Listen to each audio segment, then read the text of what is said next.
evening, everyone. You're really welcome, and I'm delighted to have you all here today.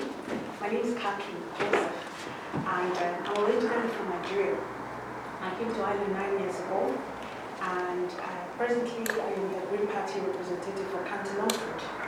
And I suppose the reason that you're here today is because I feel that there's a need for my brothers, to know the community, the new community that they're in, to understand the culture around it, and for us to learn from one another. So basically that's the purpose that you're here today, to know where you are, to understand some basic things that I believe that if we learn from each other, it will help us integrate into the system better, and it will also help us to develop ourselves and to move even faster and better to enjoy the new community that we're living in. That's why I've invited some lovely ladies here today. So the order of the program will just basically, after my own little introduction of the little that I know about Irish culture, I will hand over to Megan. Megan is the next person that's going, yeah? And Megan will tell you more in details about the Irish culture. And I also have Caroline here. She's a traveler woman from the travelers community. People that I believe that a lot of misconceptions, a lot of people don't understand them really. That's what I think. And that's why I've invited her today, so she can give us some insights or some really detailed information about their people, their culture, so we can get to know them, we can get to know each other. And then after that, Megan here, she's one of our chairperson. Maeve is our chairperson in the Green Party as well, and I also want Maeve to talk to you about some of the things that you can do to participate in this community so that you can get yourself out. Because sometimes people think that when you talk about getting into the community and impacting the community or even contributing to the community, a lot of people think that it's only about going to work and paying the tax. It is so important as well, only that there are other things that are happening around the community that if you get involved in, you will benefit more and you'll be able to live your life. I don't want us to continue to exist here. I want us to live and participate and be among and live our life freely. And the only way we can do that is to get to know the people that we're living with, to come out and participate, to do the things that they are doing that we admire so much, that made us come here. So that's exactly the way that this program is going to go.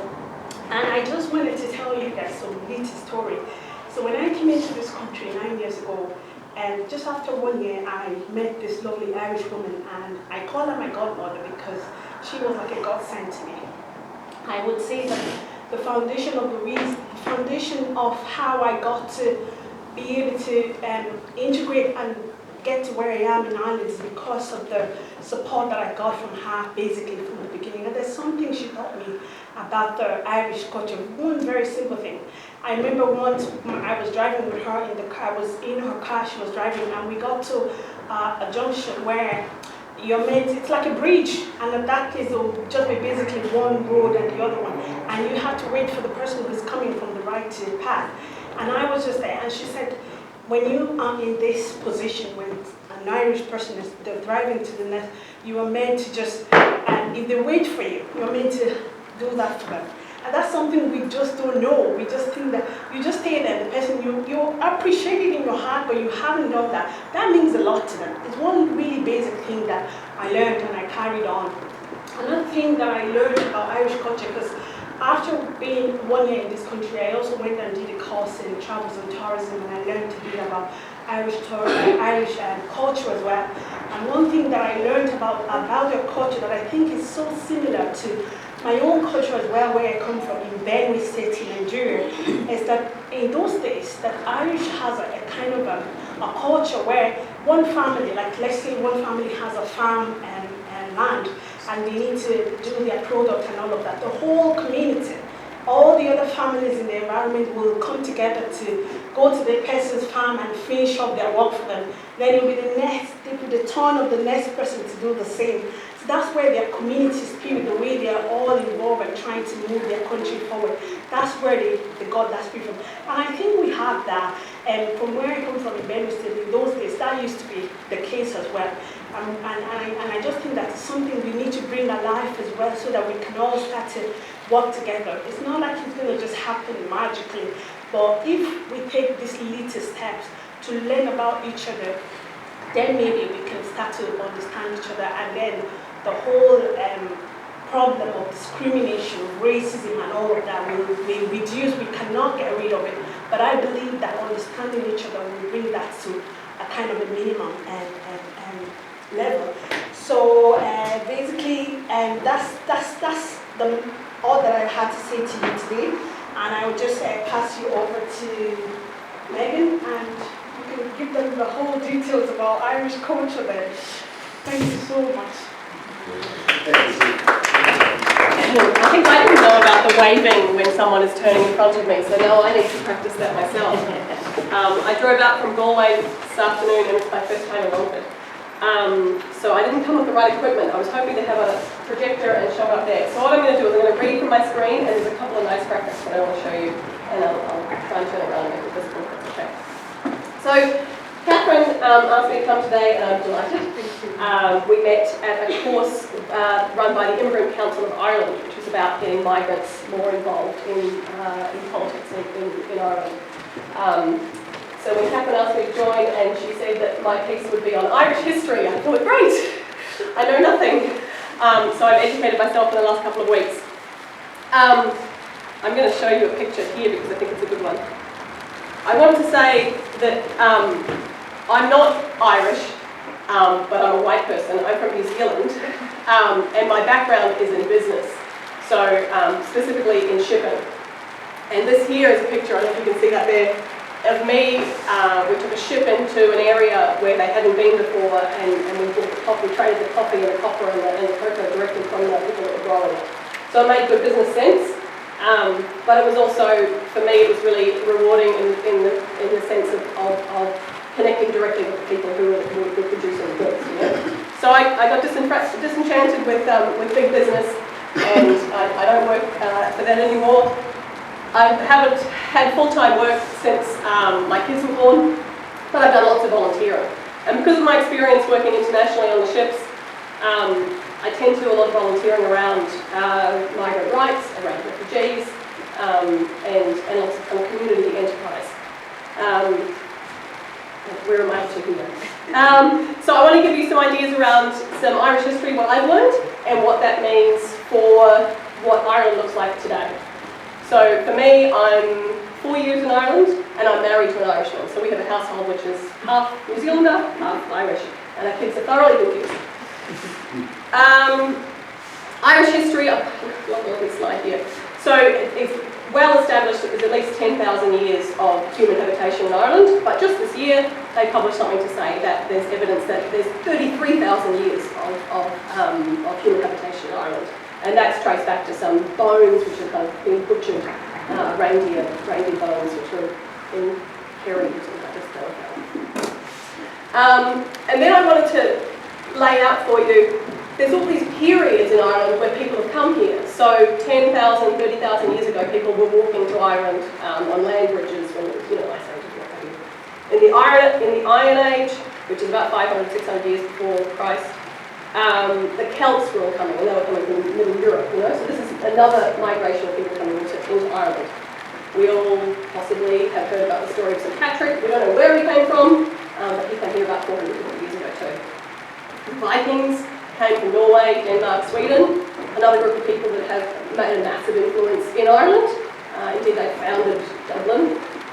And the Normans, coming from primarily France, they would have come in the 12th century. So there's kind of tens of thousands of years of new groups of people, like Catherine and I, and some of the people here today, coming to Ireland. Yeah? So we have a really strong popular history of people coming into this country.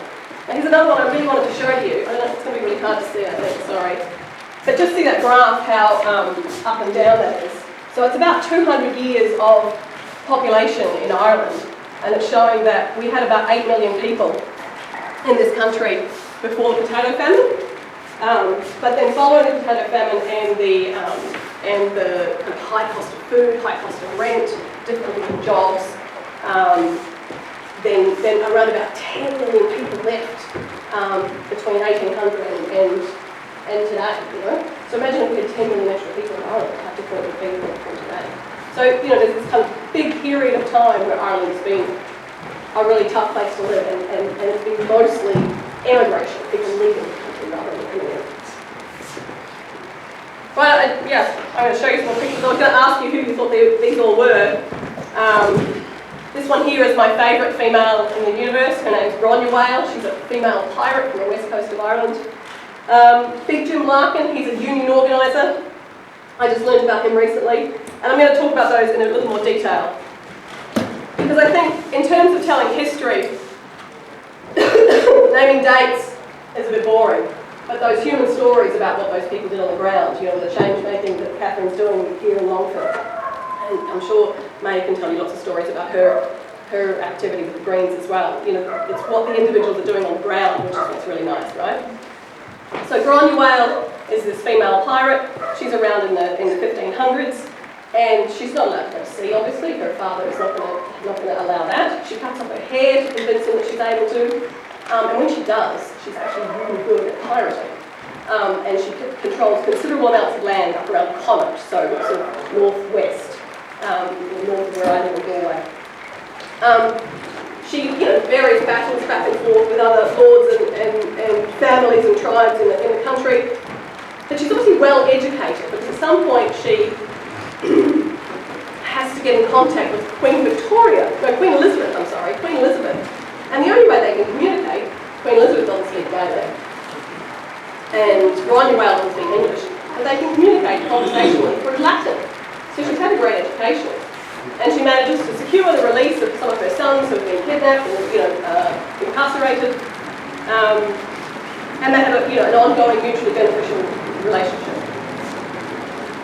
Another woman I wanted to talk to you about was someone called Nano Mabel.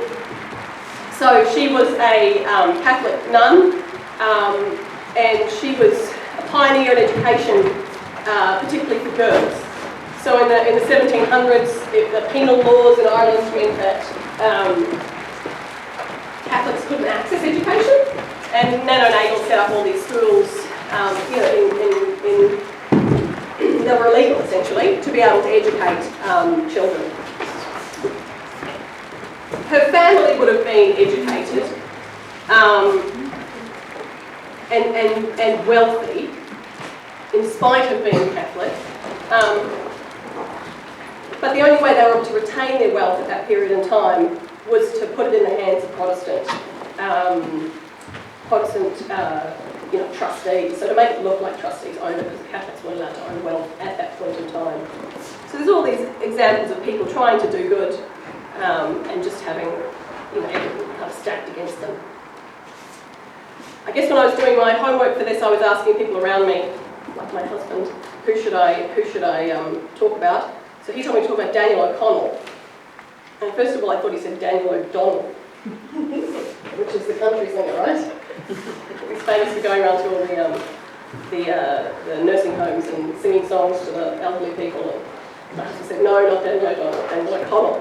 So Daniel O'Connell is not to be confused with the Irish folk song singer Daniel O'Donnell. He was an internationally renowned abolitionist. So he was unpopular in his time, but he was elected to the UK Parliament, and he championed reform causes. But he faced dissension because the nationalised movement in Ireland was kind of going in different directions. So he was trying to stay true to his word, but it was really hard for him to do. Big Jim Larkin, this is the guy that you see with his arms up in the air like this. He's a trade union worker.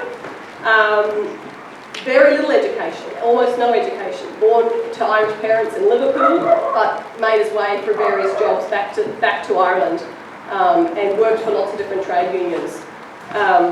Definitely a complicated character, because at some points of his career he would have campaigned against migrant workers being able to access jobs. So, you know, he's not a saint in any sense of the words, but at the same time, he was imprisoned because he redirected funds from his business in order to pay people that were striking, and he thought their rights should be protected. So, you know, definitely someone standing up for the everyday man, let's say. Noel Brown was another character that I'd really like to share with you as well. So Noel Brown was around until 1997 was when he died. He won a scholarship to study medicine after losing his entire family to tuberculosis. So again, this whole pervasive theme of the poverty, particularly for Catholics in Ireland, and not being able to get ahead. So he won a scholarship and was so affected by his early childhood experiences of losing his entire family that he thought, after studying medicine, the only way that he could really be effective was to go into politics, and he did. And he looked to do socialised medicine, you know, sort of make medicine available for everybody, standardised healthcare, and that was wildly unpopular with the Catholic Church. You know, the Catholic Church remain today in charge of a lot of our healthcare, and they were then pretty much exclusively in charge of the healthcare. So he was unpopular because he was trying to get, you know, particularly for mothers and babies, he was trying to get care for them regardless of what their income levels were. So Noel Brown's another interesting character that I've learned about myself in the last 2 weeks in preparation for the video. I've got a question here for myself that I wanted to ask you. So, what does this mean for us today? What does it look like in 2021 on a rainy day in Longford? You know, this kind of trials and tribulations and extended period of history and population going up and down and you know, various individuals struggling against the powers that be to make change and to improve people's lives. So, for me, as I understand it, Ireland's fought against oppression and struggled. Ireland and Irish people have fought against oppression and struggled to preserve an Irish way of life. And it's not about religion, it's about power. And all of those people that we talked about were struggling against power to try and improve the lot we've got out of them. The net immigration, so more people coming into the country than leaving, that's a really new thing. It's only been in place since about 1970, since the Irish economy improved, started to improve. So for hundreds of years, more people left than came in. So what that means to culture is that it hasn't changed for hundreds of years, and it's only started to change in the last 40 or 50 years. You know? So my arrival, your arrival, is a really new thing. You know? So I think there's heaps to gain from standing up and having our voices heard, because Ireland hasn't yet heard them. You know, so we can really share our benefits. The other little story I just wanted to share as well in terms of historically is that my father-in-law is Irish. He was born in Dublin just after the First World War. They called it the emergency here. And that's just about 3 or 4 generations since the Great Potato Famine. Yeah, so 3 or 4 generations. So he wouldn't have known anyone that remembered it, but maybe his grandparents knew someone who participated for, you know, who's in Ireland during the Great Potato Famine. So I still feel like it's living history, this famine, you know. And case in point, when I met my husband and his family, I would sit down for a meal with them in the house, in the family home, or maybe we went to a pub or whatever. And we would all eat, and they would all be finished in about 5 minutes. And I would just be starting to cut into a steak. They all ate so very fast. And I couldn't figure out what this is. But I feel like the scarcity of food is still a living memory for them. You know, the scarcity of food is still something which is a potential possibility, you know. So I just think it's an interesting, you know, it's still there. It's still very much part of Ireland today. I'd be interested to know what your thoughts are in terms of, you know, how history in the past for Ireland has affected and has effects on us here today. Whether you want to have a chat now or whether you want to chat when we're having a cold drink later on, then definitely keen to hear your thoughts. Yeah, I think I'm good. You're on.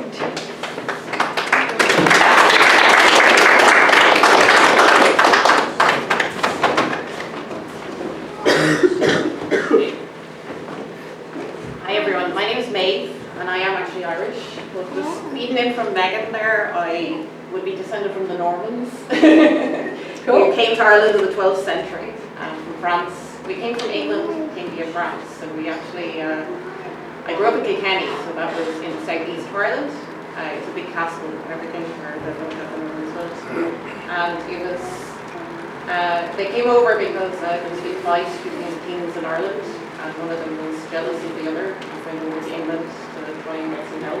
And the English king, who was Henry II, sent the Normans, these Norman barons, over to kind of invade Ireland. So it's actually the start of, talking about history, the big Ireland-England history, obviously, independence in 1922, which probably is a big thing, but it's actually considered the first time the English actually invaded Ireland, the Normans. So my ancestors were invaded Ireland.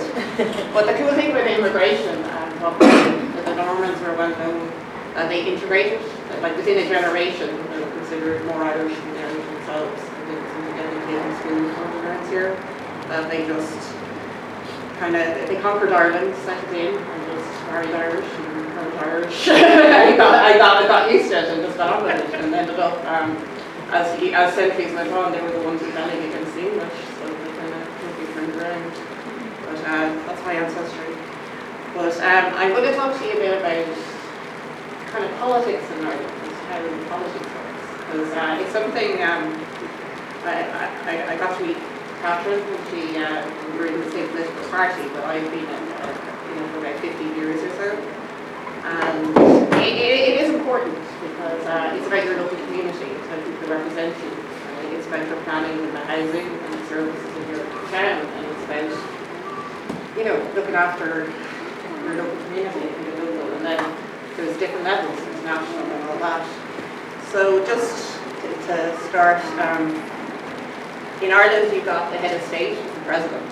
So, do you know much about any of you guys know the president of Ireland is? He's not very tall. From Limerick originally, but kind of it's Galway from outside. Big house in Galway. The guy Michael D. Higgins. Michael Higgins. Michael D. Ah, very good. Yeah. So the president of Ireland is not like the US or any other countries. It doesn't have much power as like head of state, but they do sign off legislation and bills and things. And they're elected every 7 years, so it's democratic. Getting elected, maybe once re-elected. So our current Michael D is on his second term, basically. So he lives in Dublin, so it's good. Then you have like the European Parliament, we're in the European Union, so we have European representation.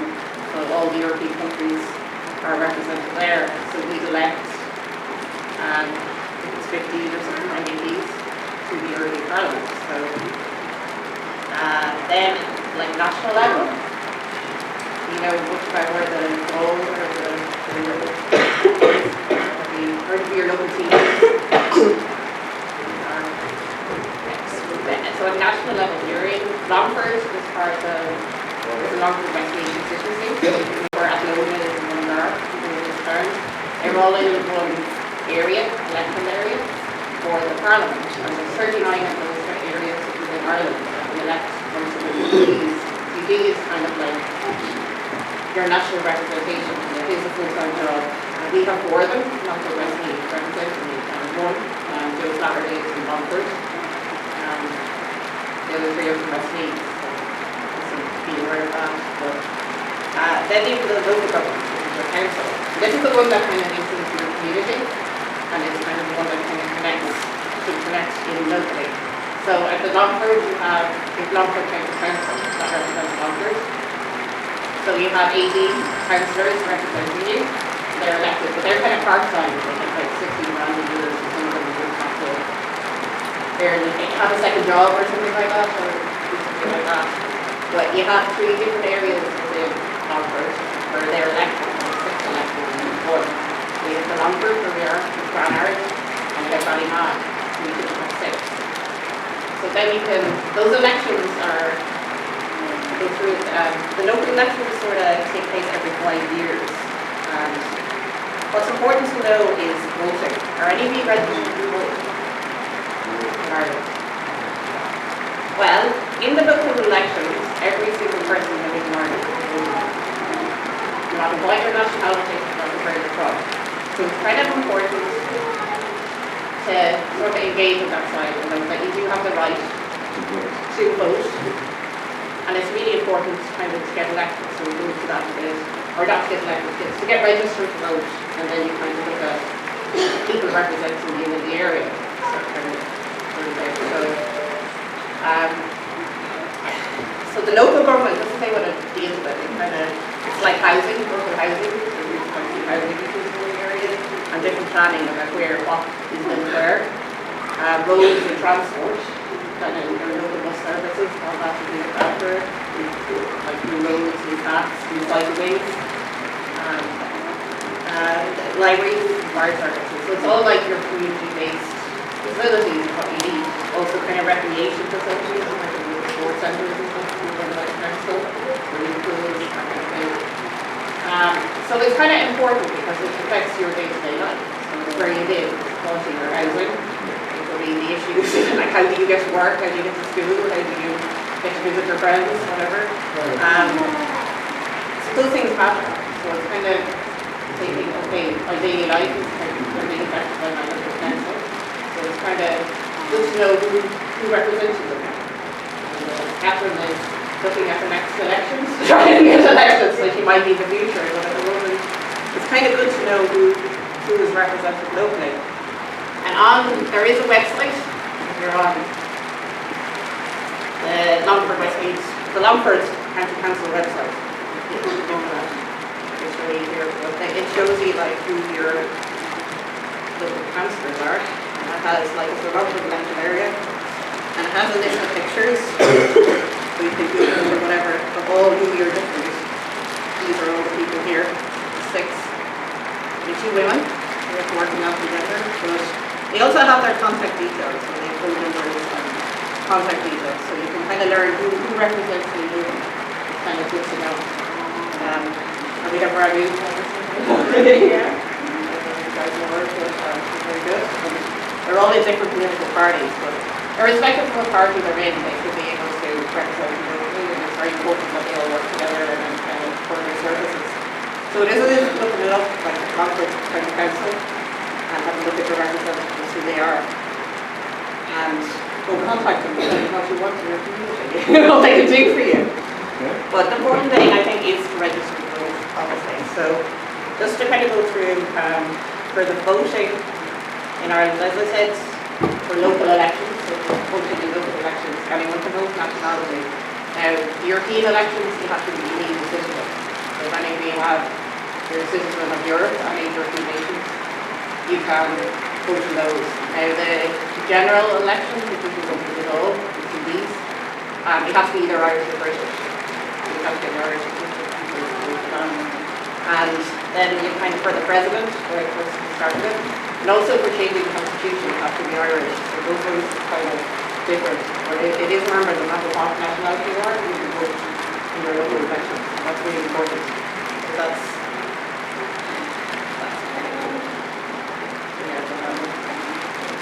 the thing to remember as well, the voting system here is like, it's a proportional representation, so you kind of rank your candidates. So even if you have your favourite candidate, okay, they're up against all the big guys, and you know, you can also put in number 1 and just rank down all the candidates the way in the order of your preference kind of thing. So like, there's no such thing as placing your vote. Because in some countries, you just vote for one person. And then you think, okay, they may or may not get in, like the rest. But here in Ireland, you kind of rank the ranking system. So you could put Catherine or number 1 or Remy or whatever, and then you're looking down the order. So if your favourite candidate is get in, it goes to the next one, so it's the other. So there's no wasting candidates. It also makes it easier for independent or smaller parties or, you know, people who are starting out to get elected. It really kind of helps. It's a different system. It's not like the big boy who wants to get in kind of thing, or the big girl. But like, it is quite good to sort of remember that.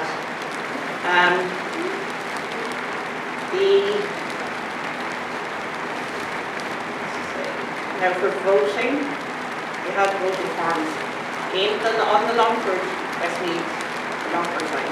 Longford. There is a page, and you have loads of forms on it, that you can download. So it is basically, I can send these things off to you. And the form is pretty straightforward. It's for your household. So if you want to be able to vote wherever you live, you fill in the form and you just fill in your names, dates of birth, nationality, that kind of thing. And they just ask you, all they ask you is really have you heard living for the last 2 years, and you substitute the rest, and you can sign it, and then you send it into the council, and they put you on the register. And at the moment they're making a new register in November, so it's a really good time to get elected or to get registered. So it's something I think you ought to do. You have the right to do it, and it also means, yeah, you kind of nick in for a number. You know, when someone comes, because in Ireland, they've been around for any elections, and people put up all the posters of pictures of people who are looking for a coach. Well, they kind of, a tradition which I've done for years, when I get various people elected, is like people go around knocking doors and kind of try to persuade you to vote for them. It's an Irish tradition of politics. It does, yeah. It's not as pervasive. I think the thing you hear is that you can't possibly consider standing as a candidate unless you are prepared to knock on 4,000 doors. So it's the cool thing is like you can knock on your door and they want to get you, and you can say, well, I can vote. So what are you going to do? Tell them what you want. Which is in your community. If I can just touch on that, May, if you don't mind, my experience would be in the last election as a migrant, a recently arrived migrant, is that I talked to everybody who came to my door because I'm interested in what's happening in my community, but I said to them, oh, but I'm a migrant, so I can't vote. And 4 of them said, oh, okay, that's fine, and went away. And 1 of them said, yes, you can, and here's the form, fill it out. And of course, I voted for that person. I would say even a lot of our elected officials don't know that you can vote. So we really need to be proactive to get ourselves registered to vote, because those other 4 weren't going to get my vote because they didn't want it. They didn't know you could vote. I was actually furious because either they didn't know, which is ridiculous, or they didn't want me to do it. Both of those things make me furious. No, it definitely, I know canvassing, like I live in Angola, so I helped, it's a local councillor, and actually the only woman elected in the car is going by the Westmead, and Louise is her name, and when we're knocking the door, is like not a lot of people thought, a lot of people who are different nationalities, thought, oh, I can't vote, even Europeans who so it is important to know. Well known. It definitely is important to know that you can register. Basically, so have you guys got any questions or things about?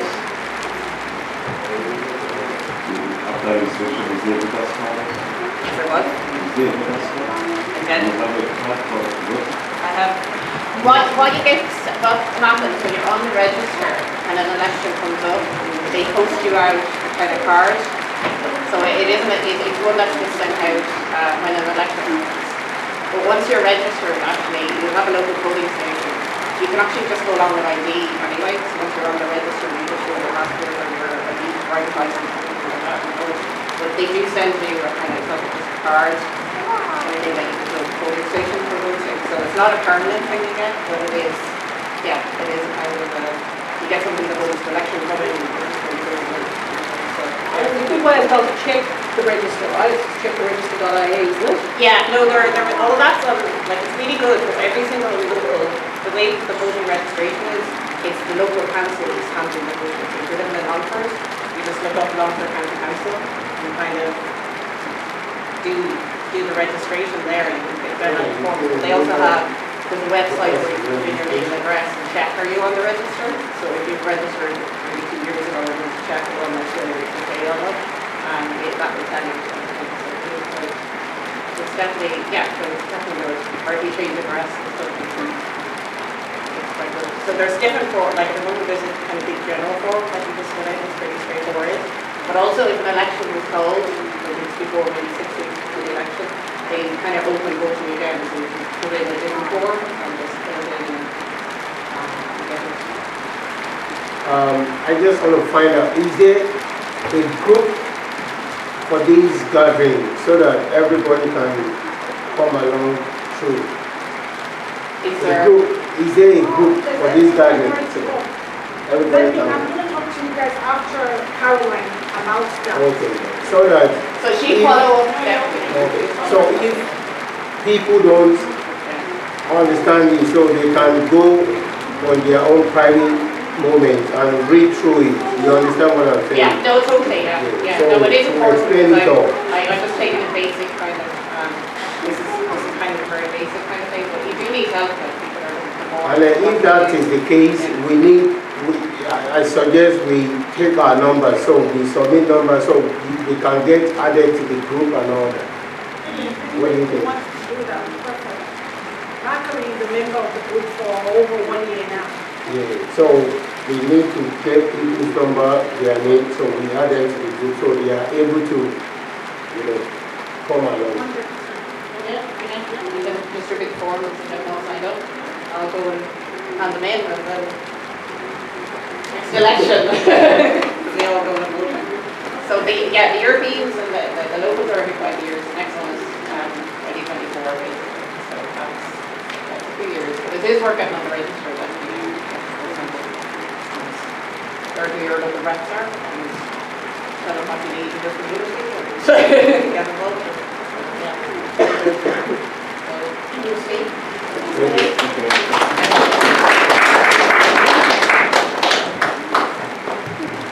Caroline, thank you. And to Tony now. Caroline is going to talk to us about the travelers community and your tradition and your culture. I just think it's so important. We see them from a distance. I mean, we hear a lot of things, but these are like us. They're so just like us, misunderstood and all of that. Caroline gets stage and she made us some nice food that we're going to also try to eat their food as well. So Caroline, thank you very much for your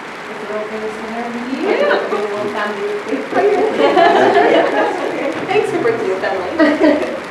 Grandchildren as well. Oh, good.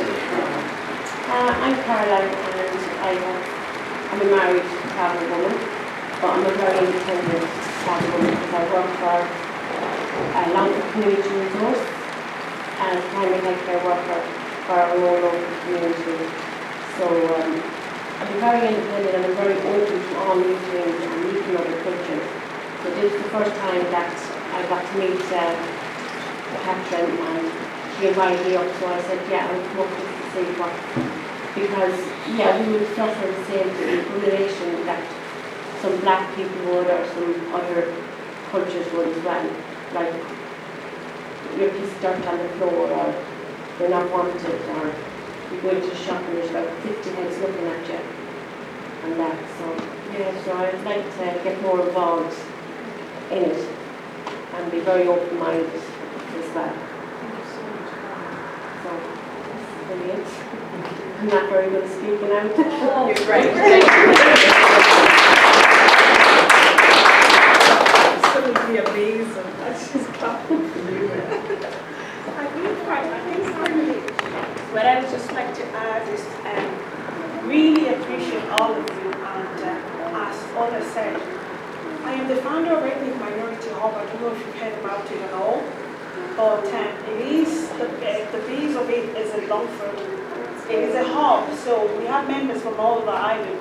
And we have a Christmas party coming up that I will train the poster to you guys, so we can all go to Edgeworthstown. If people don't have transport, we can arrange that as well.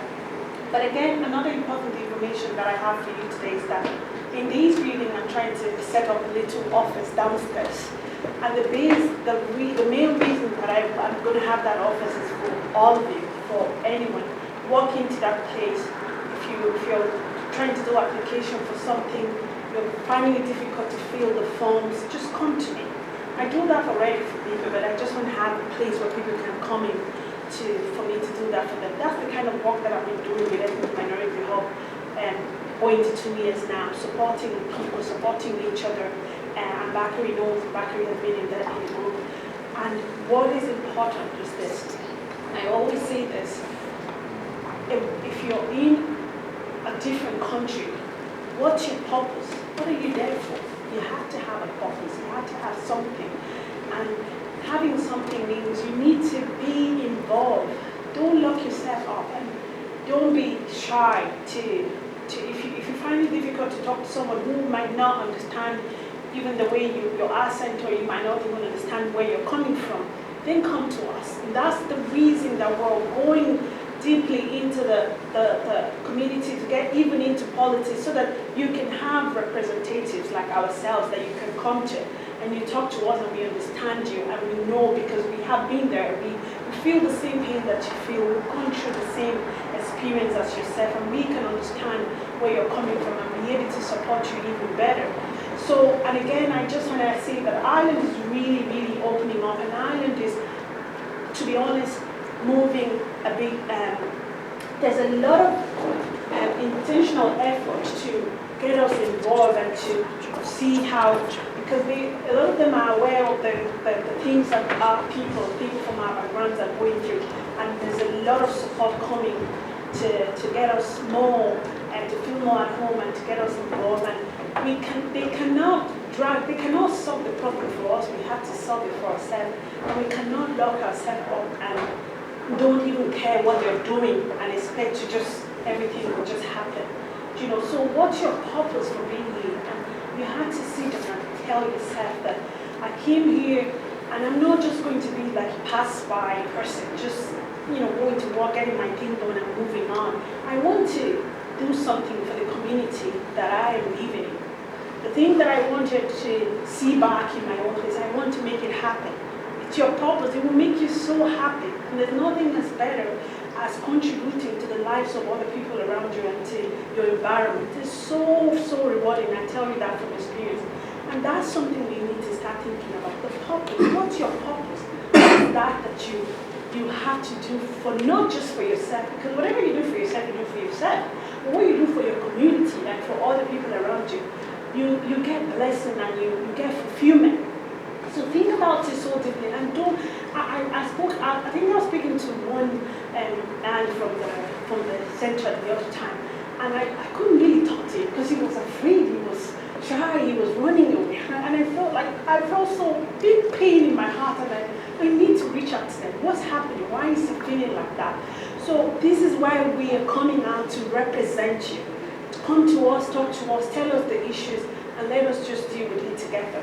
And I can't say much now, but we have something prepared for you guys, and we can keep having this kind of interaction with one another, because you need to go out, you need to meet your people, you need to be free, you need to be able to live your life, socialize, exist, not just exist, but be involved in the community. So, and we can get respect by earning it. We can't just ask for it. When people see what you're capable of doing, they respect you. They have no choice. So if you can come out and show the talents that we all have, because we all have something special, all of us. But if you don't start working on it, you never know. You can get locked up like that for the rest of your life, and all your talent, everything that is in here is just lost.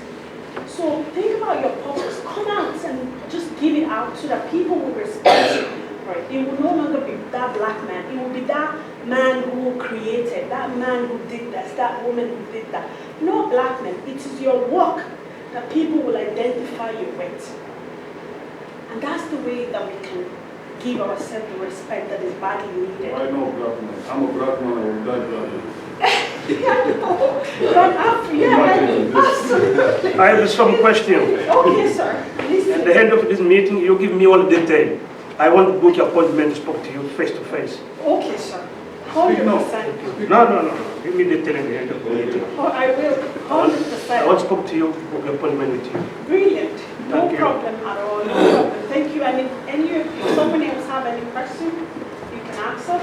Any of us here. Shira's here. I didn't even introduce Shira to you. Hello. Hi, Shira, come on. Shira, say something. Oh, yeah. Shira is a Green Party member as well. She's my friend and neighbor. So say something. Yeah, my name is Shira Hopkins, and I came here from California, which is not a country, it's the United States, sorry, about 10 years ago, 2010 actually, but I moved to Longford in 2012. And to be honest with you, the last decade, I haven't made much of an effort to integrate myself. I've just been with my husband who's Irish, and his family.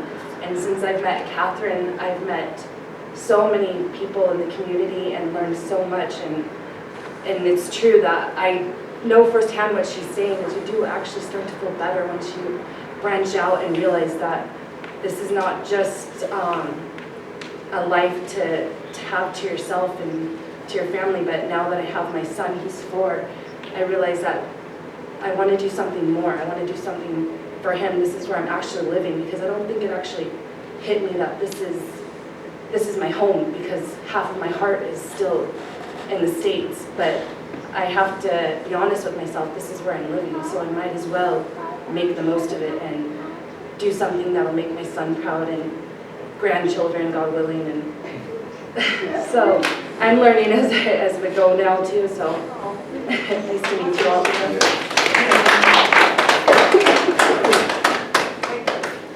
Anyone have any questions while waiting?